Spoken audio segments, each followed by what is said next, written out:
आज हम बात करेंगे कि हमने जो अभी तक पढ़ा है क्लास में क्या क्या पढ़ा है, ठीक है। और आज हम न्यूमेरिकल के कुछ इंपॉर्टेंट न्यूमेरिकल के टॉपिक्स की बात करेंगे, अपवर्तन के नियम पर और कुछ लेंस से रिलेटेड चैप्टर पर, ठीक है। तो सबसे पहले हम बात करें तो हमने अभी तक अपवर्तन में क्या पढ़ा है, ठीक है। हमारा टॉपिक क्या था? अपवर्तन। अपवर्तन आपको हमने बताया दो तरीके का होता है। एक होता है समतल पृष्ठ पर अपवर्तन, एक होता है हमारे पास समतल पृष्ठ पर अपवर्तन, एक होता है गोलीय पृष्ठ पर अपवर्तन, ठीक है। गोलीय पृष्ठ पर अपवर्तन, जहाँ समतल पृष्ठ पर अपवर्तन के लिए हम कौन सा ये फार्मूला यूज करते हैं? स्नेल का नियम, ठीक है। स्नेल के नियम से हम क्या करते हैं? सारी सवालें लगाते हैं। और गोलीय पृष्ठ पर अपवर्तन के लिए हम क्या करते हैं? एक बेसिक फार्मूला यूज करते हैं जिसे हम बोलते हैं गोलीय पृष्ठ पर अपवर्तन के लिए image minus object equal surface, जिसके लिए हमने फार्मूला बताया था आपको। वी फार्मूला होता है आपके पास N2/V minus N1/U is equal to N2-N1/R। ये गोलीय पृष्ठ पर अपवर्तन के लिए हमने फार्मूला देखा था, ठीक है। अब हम बात करेंगे इसके आगे कि कैसे ये सारी चीज़ें वर्क करती हैं, उस पर कुछ टॉपिक रिलेटेड क्वेश्चन, ठीक है। तो आज हम न्यूमेरिकल की बात करेंगे। सबसे पहले ध्यान देना, जैसे बात आती है यहाँ पर हम पहले पढ़ेंगे समतल पृष्ठ पर अपवर्तन। थोड़ा सा हम रफली आइडिया ले लें ताकि आपका क्लियर हो सके। तो हम बात करेंगे समतल पृष्ठ पर अपवर्तन, ठीक है। अब समतल पृष्ठ पर अपवर्तन के लिए हमने पहले ही पढ़ा रखा है, आपको पता है कि जब प्रकाश किरण एक पारदर्शी माध्यम से दूसरे पारदर्शी माध्यम में जाती है तो अपने मार्ग से क्या हो जाती है? विचलित हो जाती है। और विचलित होने की घटना को ही क्या कहते हैं? अपवर्तन कहते हैं। अर्थात प्रकाश किरण का अपने मार्ग से अपने ओरिजिनल पथ से क्या होना? मुड़ जाना ही क्या कहलाती है? या झुक जाना या फैल जाना ही क्या कहलाती है? गोलीय पृष्ठ पर समतल पृष्ठ पर अपवर्तन कहलाती है, ठीक है। सबसे पहले देखते हैं होता क्या है इसके अंदर। तो होता ये है कि जब हम कोई पारदर्शी माध्यम लेते हैं, ठीक है, ये हमारा क्या लेते हैं? मान लेते हैं हमारा क्या है? पहला माध्यम है और ये दूसरा माध्यम है। और ये इस माध्यम का क्या है? अलंब है, अभिलंब है, ठीक है। और जहाँ पर पहले वाले माध्यम को बोल देते हैं विरल माध्यम, क्या बोल देते हैं हम? विरल माध्यम। दूसरे वाले को बोल देते हैं हम सघन माध्यम, ठीक है। और यहाँ पर भी एक डायग्राम ले लेते हैं और इस वाले को बोल देते हैं सघन माध्यम और यहाँ पर बोल देते हैं विरल माध्यम, ठीक है। अब दो हमने यहाँ पर इमेज ले लिया, दो हमने इमेज ले लिया। अब हम बात करते हैं सघन और विरल माध्यम होता क्या है। जैसे आपको पहले बता दिया गया है सघन माध्यम क्या होता है। जब दो माध्यम की बात करेंगे, सघन मतलब कि डेंसर मीडियम, सघन का मतलब होता है कि डेंसर मीडियम, ठीक है, डेंसर मीडियम। और विरल का मतलब होता है रेयरर मीडियम, ठीक है। विरल का मतलब होता है रेयरर मीडियम, ठीक है। अब सघन और विरल मतलब क्या है? सघन का मतलब ज़्यादा घना, सघन का मतलब जिसमें अणु पास पास अर्थात ज़्यादा घना होगा। विरल का मतलब क्या होगा? कम घना। जो कम घना होगा उसे हम क्या बोलेंगे? विरल बोलेंगे। जैसे ध्यान देना, अगर हम बात करें वायु और जल की बात करें तो वायु हमारा क्या है? वायु कण दूर दूर होंगे और जल के कण क्या होंगे? पास पास होंगे। इसलिए जब हम दो माध्यम को कंपेयर करते हैं, जिसमें अणु पास पास उसे क्या बोलते हैं? सघन माध्यम, और जिसमें अणु दूर दूर से क्या बोलते हैं? विरल माध्यम। इसलिए हमारा जल क्या होगा? वायु के सापेक्ष सघन होगा और इसके लिए क्या हो जाएगा? ये विरल बनेगा। लेकिन अगर इसी की जगह हम लेते हैं जल और कांच, क्या लेते हैं हम? जल और कांच। तो जल और कांच की बात करें तो जल के अणु क्या होते हैं? थोड़ा दूर दूर होते हैं, और क्योंकि ये द्रव है, और कांच के अणु क्या होते हैं? एकदम पास पास होते हैं। तो अभी तक जब हम वायु और जल लिया तो यहाँ पर सघन माध्यम जल बना, क्योंकि इसके अणु पास पास थे। लेकिन जब हम जल और कांच ले रहे हैं तो जल के अणु दूर दूर हैं और कांच के और पास पास आ गए। इसलिए अब कांच हमारा हो जाएगा सघन माध्यम, ठीक है। क्या हो जाएगा? सघन माध्यम। और जल क्या होगा? विरल माध्यम, ठीक है। इसलिए जब प्रकाश किरण एक माध्यम से दूसरे माध्यम में जाएगी तो हमें देखना पड़ेगा कि कम घने से ज़्यादा घने में जा रही है या ज़्यादा घने से कम घने में जा रही है, ठीक है। तो इसके पढ़ने से मतलब क्या है? मतलब ये है कि ध्यान देना, अगर हम बात करेंगे सघन माध्यम और बात करेंगे विरल माध्यम, ठीक है। तो सघन माध्यम में क्या होगा? ज़्यादा घना होता है, इसलिए सघन माध्यम में जो प्रकाश की चाल होगी क्या होगी? यहाँ पर जो प्रकाश की चाल होगी, प्रकाश की चाल क्या होती है? ज़्यादा होती है। और विरल माध्यम में क्या होता है? विरल माध्यम में जो प्रकाश की चाल होती है वो क्या होती है? कम होती है। तो प्रकाश चाल क्या होगी? कम होगी, ठीक है। तो सॉरी उल्टा, सघन माध्यम में प्रकाश की चाल क्या होगी आपकी? तो सघन माध्यम में अणु पास पास होते हैं, इसलिए सघन माध्यम में जो प्रकाश की चाल होती है वो प्रकाश की चाल कम होती है, ठीक है। प्रकाश की चाल क्या होती है? कम होती है। और अगर हम बात करेंगे विरल माध्यम में, विरल माध्यम में अणु क्या होते हैं? दूर दूर होते हैं, इसलिए विरल माध्यम में प्रकाश चाल क्या हो जाती है? ज़्यादा हो जाती है। इसका मतलब जब हम दो माध्यम लेंगे तो जो ज़्यादा घना होगा उसमें प्रकाश चाल ज़्यादा होगी, और जो कम घना होगा उसमें प्रकाश चाल जो ज़्यादा, जो सघन माध्यम हो उसमें प्रकाश चाल कम होगी, और जो विरल माध्यम है उसमें प्रकाश चाल ज़्यादा होगी, ठीक है। तो ये हुए सघन और विरल माध्यम।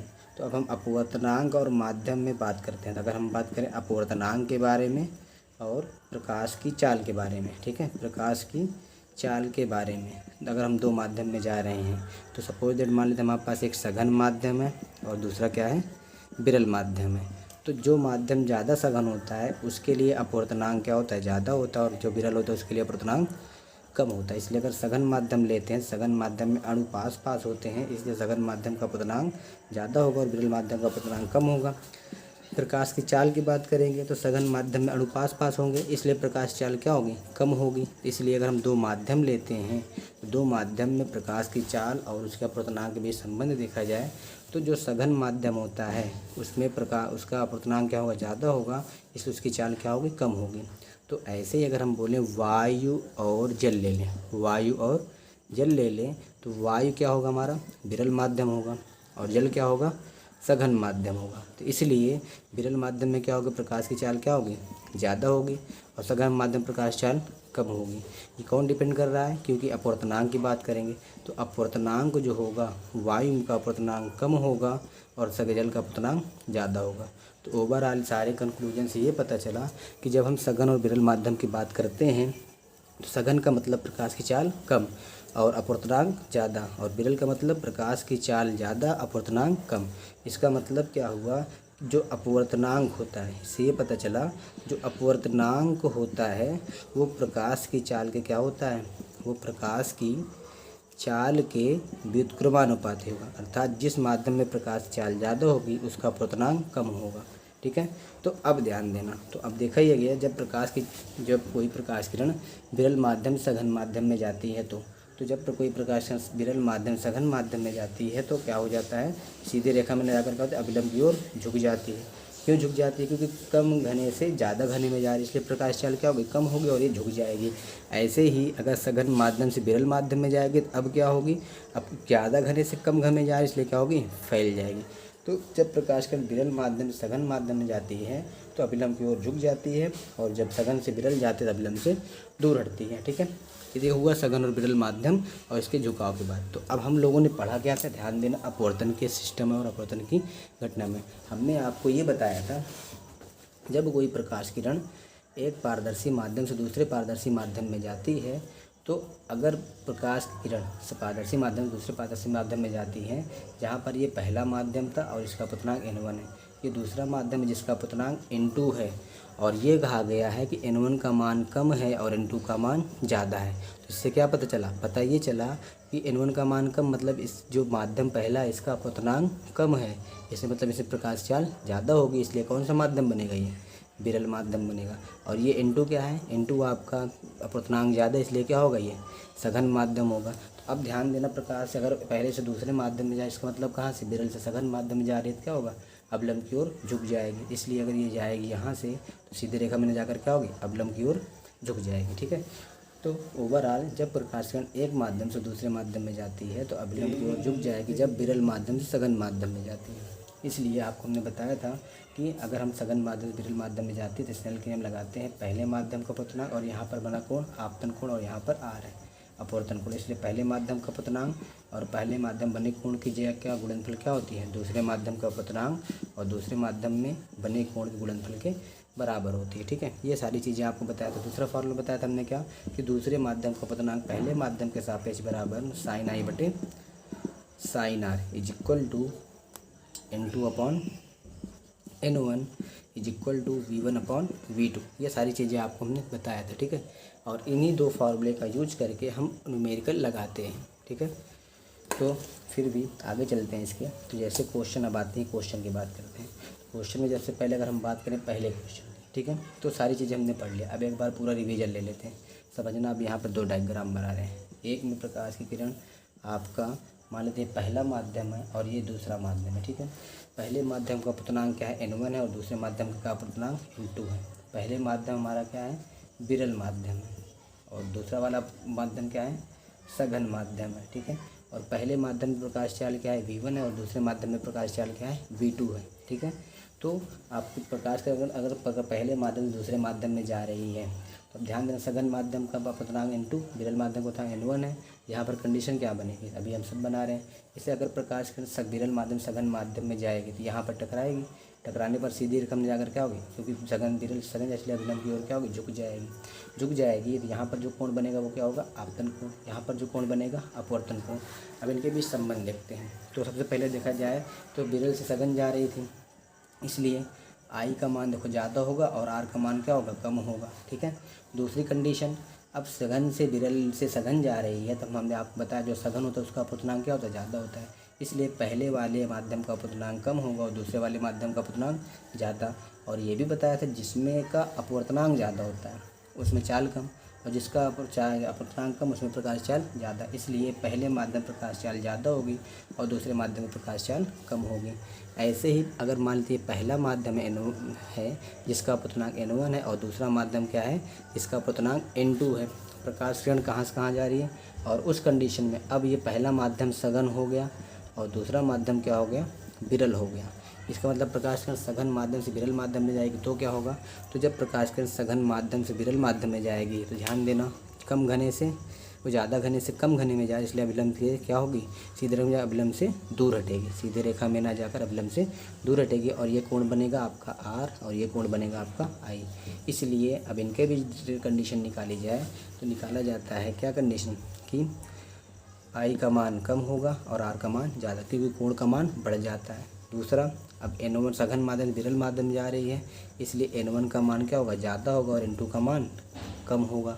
उसके साथ साथ चाल की बात करें, अगर ये पहले माध्यम प्रकाश चाल थे और ये दूसरे माध्यम प्रकाश चाल है तो होगा कि पहले माध्यम सघन था इसलिए विरल सघन माध्यम होगा, इसलिए इसका अपवर्तनांक ज़्यादा इसलिए प्रकाश चाल कम। इसलिए पहले माध्यम प्रकाश चाल इसलिए पहले माध्यम प्रकाश चाल कम होगी और दूसरे माध्यम प्रकाश चाल ज़्यादा होगी। तो इस टाइप से सघन और विरल माध्यम और उनके बीच संबंध। ठीक है। अब आती है बात, हम स्नेल के नियम की बात करते हैं। ठीक है। अब हम इसी फॉर्मूले को लेकर स्नेल के नियम की बात करेंगे। तो इस अपवर्तन के दो नियम आते थे। पहला नियम क्या आता था, आपतित किरण, अपवर्तित किरण और आपतन बिंदु तीनों एक ही जगह पर होते हैं। दूसरा नियम जो आपका इम्पोर्टेंट था, और दूसरा नियम क्या बताया था हमने आपको, दूसरा नियम ये बताया था जिसे हम स्नेल का नियम कहते हैं। इसको हम दो तरीके से पढ़ते हैं। स्नेल का नियम क्या कहता है कि किसी विशेष रंग की प्रकाश के लिए आपतन कोण की ज्या मतलब साइन और अपवर्तन कोण की ज्या का अनुपात क्या होता है, स्थिरांक होता है, या ये परस्पर एक दूसरे के अनुक्रमानुपाती होते हैं। इसका मतलब अगर हम साइन लेंगे किसके, आपतन कोण की, और साइन लेंगे किसके, अपवर्तन कोण की, तो एक दूसरे के क्या होती हैं, ज्या के अनुक्रमानुपाती होती हैं। इसका मतलब ये हुआ साइन आई अनुक्रमानुपातिक चार चिन्ह हटेगा तो यहाँ पर क्या आएगा, यहाँ पर एक स्थिरांक आ जाएगा और इनटू क्या हो जाएगा, साइन आर। इसलिए ये भी कह सकते हैं कि जब हम साइन आई बटे साइन आर का अनुपात लेंगे तो किसके बराबर होगा, वो होगा आपके स्थिरांक के बराबर। ठीक है। तो इसका मतलब हम कह सकते हैं जब अपवर्तन की घटना होगी तो आपतन कोण की ज्या और अपवर्तन कोण की ज्या का ज्या क्या होगी, एक दूसरे के अनुक्रमानुपाती होती हैं। अर्थात साइन आई बटे साइन आर का अनुपात क्या होता है, स्थिरांक होता है। ठीक है। साइन आई बटे साइन आर का अनुपात स्थिरांक होता है, जिसे क्या बोलते हैं, माध्यम का अपवर्तनांक कहा जाता है। ठीक है। और माध्यम का अपवर्तनांक कहते हैं। लेकिन बात आ रही किसका, अपवर्तनांक किसके सापेक्ष, तो कहा जाता है दूसरे माध्यम का अपवर्तनांक। दूसरे माध्यम का अपवर्तनांक पहले माध्यम के सापेक्ष बराबर साइन आई बटे साइन आर। ठीक है। एक तो ये बना जो हमने स्नेल के नियम से पढ़ा था। ठीक है। तो कहने का मतलब जब भी प्रकाश किरण एक माध्यम से दूसरे माध्यम में जाएगी तो हमेशा किसका अपवर्तनांक निकालेंगे, दूसरे माध्यम का, किसके सापेक्ष, पहले माध्यम के। जब भी क्वेश्चन बोले तो आप पहले डायग्राम बना लो और देखो इसमें वायु से जल में जा रही है, जल से कांच में जा रही है। जैसे हम बोल दें प्रकाश किरण कहाँ जा रही है, एयर से ग्लास में, तो झुकेगी। अब झुकेगी तो क्या होगा, झुकेगी तो इसका मतलब हमें किसका अपवर्तनांक निकालना पड़ेगा, कांच का, किसके सापेक्ष, वायु के सापेक्ष। इसलिए आई, अगर यहाँ पर आई कोण होगा और यहाँ पर कोण आर होगा तो हम लिखेंगे क्या होगा, दूसरे माध्यम का अपवर्तनांक पहले माध्यम के सापेक्ष बराबर साइन आई बटे साइन आर। अब यहाँ पर दूसरा माध्यम क्या है, कांच, इसलिए ग्लास का अपवर्तनांक किसके सापेक्ष, वायु मतलब एयर के सापेक्ष बराबर साइन आई बटे साइन आर। तो इस टाइप से हम अपवर्तनांक और उनके कोणों के बीच संबंध लिखते हैं। दूसरा तरीका क्या बताया था हमने, तो दूसरा तरीका हमने पढ़ा था, क्या पढ़ा था कि स्नेल के नियम के अनुसार, जिसे स्नेल का नियम ये भी है, इसको दूसरे तरीके से। ठीक है। तो स्नेल के अनुसार, जिसे हम स्नेल का नियम बोलते हैं, स्नेल के नियम के अनुसार ये भी कह सकते हैं कि प्रकाश एक माध्यम से दूसरे माध्यम में जाती है तो पहले माध्यम का अपवर्तनांक मतलब n1 और पहले माध्यम बना कोण क्या है, आई, और इसकी ज्या पहले माध्यम का अपूर्णांक n1 और पहले माध्यम बने कोण I का गुणनफल क्या होता है, बराबर होता है हमेशा दूसरे माध्यम का अपूर्णांक मतलब n2 गुणे और दूसरे माध्यम बना कोण बोले तो साइन r, ठीक है। अर्थात स्नेल के नियम के अनुसार पहले माध्यम बना कोण और पहले माध्यम का अपूर्णांक एक दूसरे के गुणनफल दूसरे माध्यम के अपूर्णांक और दूसरे माध्यम बने कोण के गुणनफल के बराबर होता है। ये मोस्ट इंपॉर्टेंट फार्मूला। अब देखो यहाँ से इसको डेरिवेशन करते हैं तो n1 रहने देंगे, ऐसे n2 की साइड लेके आएंगे तो क्या हो जाएगा n2 इज इक्वल टू, या इसको ऐसे कर लें, इसको हम साइन आई को ऐसे रहने दें, आर को इस साइड लेके आएंगे, आर को इस साइड लेके आएंगे तो बटन क्या हो जाएगा sine r is equal to n2 पहले से था, n1 इधर जाएगा तो अपॉन n1 आ गया। तो ओवरऑल ये भी कह सकते हैं कि आपतन कोण कीजिए और पहले मतलब पहले माध्यम का अपूर्णांक पहले माध्यम बना कोण दूसरे माध्यम का अपूर्णांक और दूसरे माध्यम बने कोण का गुणनफल क्या होता है, बराबर होता है। जब इसको हमने एक्सपेंड किया तो इसको इस साइड से लिख सकते हैं साइन आई बटे sine r is equal to n2 upon n1, जहाँ n2 क्या है दूसरे माध्यम का अपूर्णांक है, n1 क्या है पहले माध्यम का अपूर्णांक है। तो हमेशा भी हमने इसके पहले वाले में बताया, क्या बताया कि दूसरे माध्यम का अपूर्णांक निकाला जाता है, दूसरे माध्यम का अपूर्णांक निकालते हैं किसके सापेक्ष, पहले माध्यम के सापेक्ष। इसलिए पूरा फार्मूला लिखेंगे दूसरे माध्यम का अपूर्णांक पहले माध्यम के सापेक्ष बराबर साइन आई बटे साइन आर लिख दें। या तो अभी हमने पढ़ा, एक ये पढ़ा था हमने और दूसरा क्या पढ़ा, दूसरा ये पढ़ा कि साइन आई बटे sine r is equal to दूसरे माध्यम का अपूर्णांक। अब किसके सापेक्ष नहीं लिखा है ना, इसलिए यहाँ पर y के सापेक्ष लिया जाएगा और ये पहले माध्यम का अपूर्णांक y के सापेक्ष।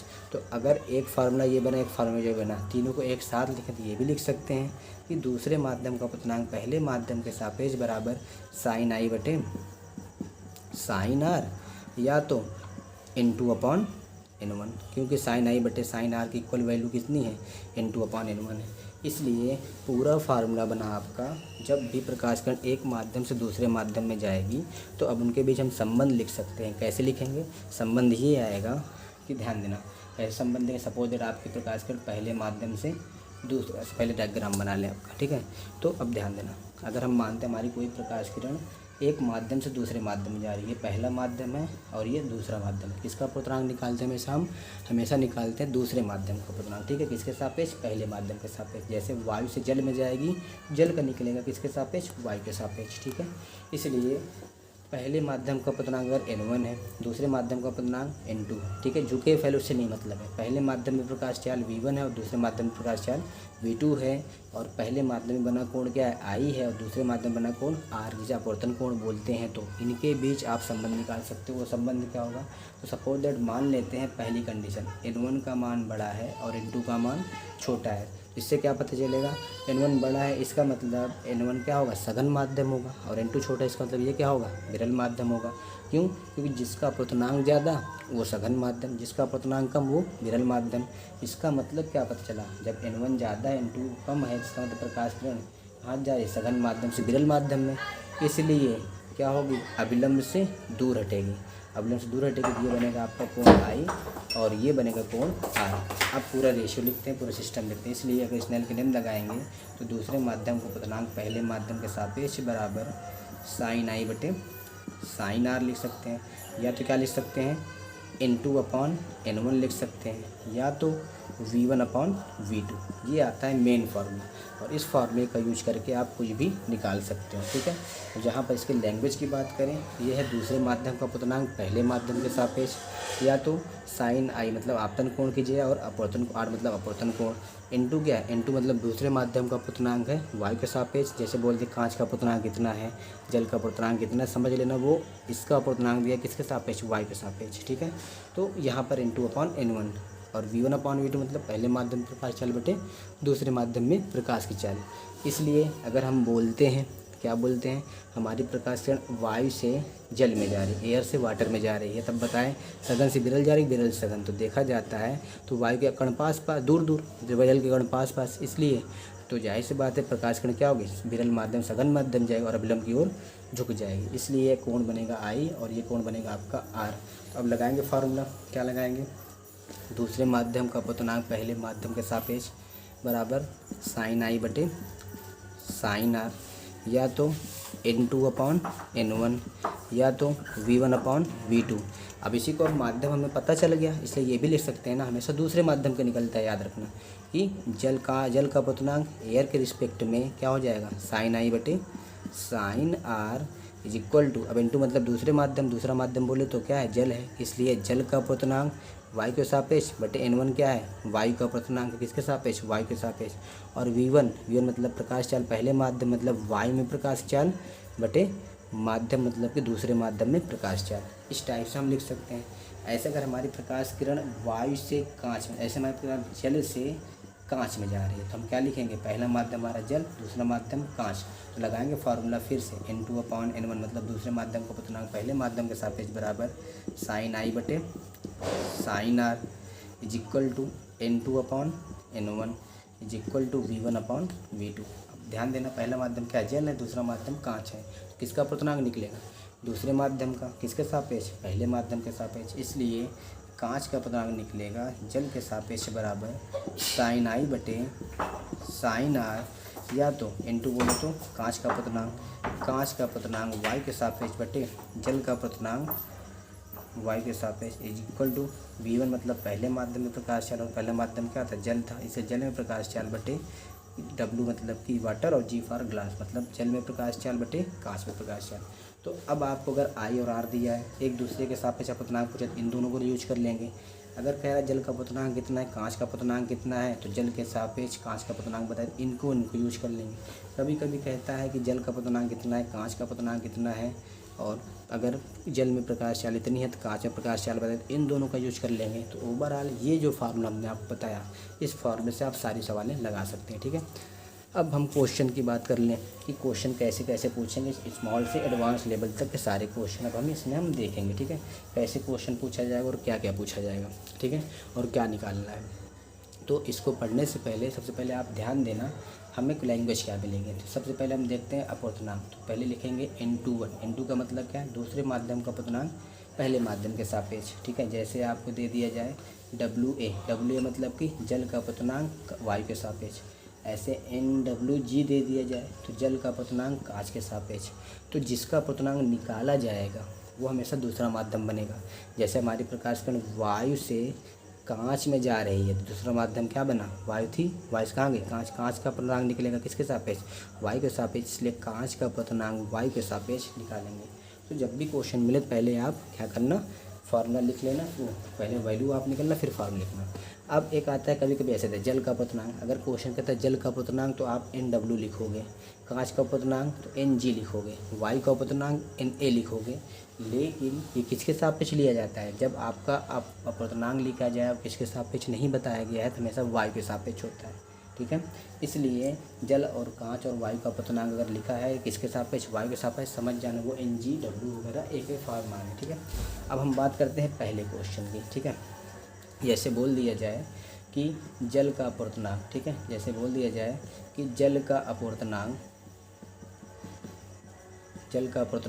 4/3 है, ठीक है, और कांच का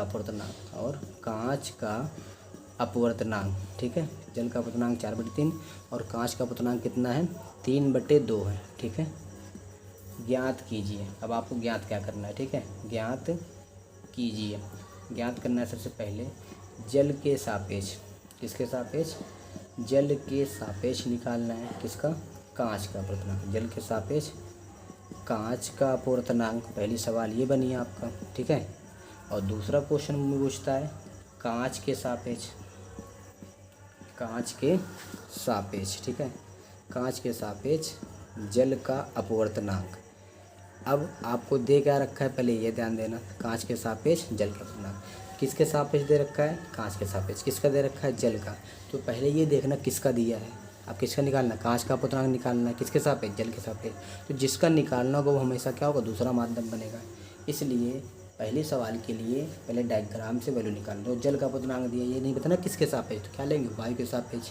इसलिए पहले यहाँ से निकालेंगे सॉल्यूशन में आप निकालोगे जल का अपूर्णांक कितना, 4/3, इसका मतलब N फॉर W कितना दिया आपको, 4/3। दूसरा क्या दे रखा है, कांच का अपूर्णांक 3/2 है, इसका मतलब ग्लास का अपूर्णांक कितना है, 3/2 है। अब आपसे कह रहे हैं ना जल के सापेक्ष कांच का अपूर्णांक बताइए, इसलिए पहले वाले के लिए हम डायग्राम बनाएंगे और यहाँ से जल के सापेक्ष निकालेंगे इसका अपूर्णांक, कांच का अपूर्णांक, इसलिए कांच हमारा क्या होगा, कांच हमारा दूसरा माध्यम होगा और जल हमारा पहला माध्यम होगा। अब जल और कांच के अगर इंटरफेस की बात करें तो कांच क्या होगा, सघन माध्यम, जल क्या होगा, विरल माध्यम। इसलिए प्रकाश किरण क्या होगी, झुक जाएगी। इसलिए अगर प्रकाश किरण यहाँ से जल से कांच में जाएगी तो क्या होगा, झुक जाएगी। अब झुक जाएगी तो हमें क्या निकालना है, अब देखो दूसरे माध्यम का अपनांक निकलेगा किसके सापेक्ष, पहले माध्यम के सापेक्ष। तो फार्मूला लगाएंगे कौन सा, कि दूसरे माध्यम का अपनांक पहले माध्यम के सापेक्ष बराबर साइन आई बटे sine r is equal to N2/N1, ठीक है, या V1/V2। अब आपको किसका मान दिया है दूसरे माध्यम को अपनांक और पहले माध्यम को अपनांक दिया और एक दूसरे के सापेक्ष पूछा जा रहा है। इसलिए दूसरा माध्यम यहाँ पर क्या है, पहला माध्यम हमारा जल और दूसरा माध्यम है कांच। तो क्या करेंगे, इसलिए किसका निकलेगा, कांच का अपनांक जल के सापेक्ष बराबर साइन आई बटे sine r is equal to N2 मतलब दूसरा माध्यम क्या है, कांच का अपनांक है, बटे N1 क्या है, पहला माध्यम मतलब जल का अपनांक, बटे V1/V2। अब आपको क्या निकालना है, कांच का निकालना है जल के सापेक्ष और दिया क्या है NW रेंज दिया, इसलिए इसको और इसको यूज करेंगे फार्मूले में। तो इनको और इनको फार्मूले में यूज करेंगे तो कांच का अपनांक जल के सापेक्ष बराबर क्या हो जाएगा, कांच का अपनांक y के सापेक्ष, बल्कि कांच जल का अपनांक कांच y के सापेक्ष। इसलिए Ng का मान कितना आया, Ng का मान आपको आया है 3/2 और NW का मान कितना आया है 4/3। सबसे नीचे वाला वैल्यू सबसे ऊपर चली जाएगी, 3 × 3 हो जाएगा और ये 4 × 2। तो यहाँ से वैल्यू आ गई 9/8, ठीक है। तो इस टाइप से हम जल का अपनांक कांच के सापेक्ष, कांच का अपनांक जल के सापेक्ष निकालना कितना है 9/8। अब ध्यान दें दूसरा क्वेश्चन इसी का। अब इसी का दूसरा क्वेश्चन क्या दे रखा है कि कांच के सापेक्ष जल का अपनांक बताइए। अब किसका निकालना है, जल का निकालना है, किसके सापेक्ष, कांच के सापेक्ष। इसलिए दूसरा माध्यम क्या बनेगा हमारा जल, तो किसके सापेक्ष, कांच के सापेक्ष, इसलिए पहला माध्यम क्या बनेगा, कांच। तो अब फिर से डायग्राम बनाएंगे, ठीक है, हमेशा डायग्राम बनाना आप और चेक करना दूसरा माध्यम कौन है, आपकी पूरी सवाल लग जाएगी। इसलिए कांच के सापेक्ष निकालना जल का अपनांक, इससे जल हमारा दूसरा माध्यम मतलब प्रकाश किरण कांच से जल में जा रही है और पहला माध्यम जल आ गया, कांच आ गया। अब बताओ ये कांच है और ये जल है, इसके अणु पास पास, इसके अणु दूर दूर, इसलिए क्या होगा, अब ये विरल बन जाएगा और ये सघन बन जाएगा। तो इस कंडीशन में अब प्रकाश किरण सघन से विरल जाएगी तो क्या होगी, अब ये सघन से विरल जाएगी तो अभिलंब से क्या होगी, अभिलंब से दूर हट जाएगी। तो ये बना आपका R और ये बना आपका I। तो अब आपको ध्यान देना, अब किसका पूछा है, जल का पूछा है, किसके सापेक्ष, कांच के सापेक्ष। वैसे यहाँ पर हमने डायग्राम पहले बना लिया और जल को दूसरा माध्यम कर लिया है। तो इसलिए जब भी क्वेश्चन दे पहले दूसरे माध्यम को पकड़ो और दूसरे माध्यम पकड़ कर डायग्राम बनाओ और देख लो उसमें झुक रही है फैल रही है, ठीक है। अब देखना, अब लगाएंगे तरीका जो फार्मूला बताया हमने, क्या बताया है, तो दूसरे माध्यम का अपनांक पहले माध्यम के सापेक्ष बराबर साइन आई बटे sine r is equal to N2/N1 is equal to V1/V2। अब दूसरा माध्यम क्या बन गया इस वाले कंडीशन में, जल बन गया, किसके सापेक्ष, कांच के सापेक्ष। इसलिए जल का अपनांक कांच के सापेक्ष बराबर साइन आई बटे साइन आर। इसको यूज नहीं करना क्योंकि इसकी वैल्यू पता नहीं है। और N2/N1 मतलब दूसरा माध्यम क्या था, जल था, और N1 क्या है, पहला माध्यम मतलब कांच है। तो ये भी आ जाएगा V मतलब कि पहला माध्यम कांच में प्रकाश की चाल बटे जल में प्रकाश चाल, ऐसा होगा। तो अब आपको निकालना है जल का अपनांक किसके सापेक्ष, कांच के सापेक्ष, और आपको दिया क्या ये और ये, इसलिए ये और ये यूज करेंगे फार्मूले में। और यहाँ से आ जाएगा जल का अपनांक कांच के सापेक्ष इज इक्वल टू NW/Ng। तो NW का मान कितना आया, NW का मान दिया है 4/3, Ng का मान कितना दिया है 3/2। तो ये वैल्यू कितनी आ गई, 4 दूनी 4 × 2 3 × 3, और यहाँ से आ जाएगा 8/9।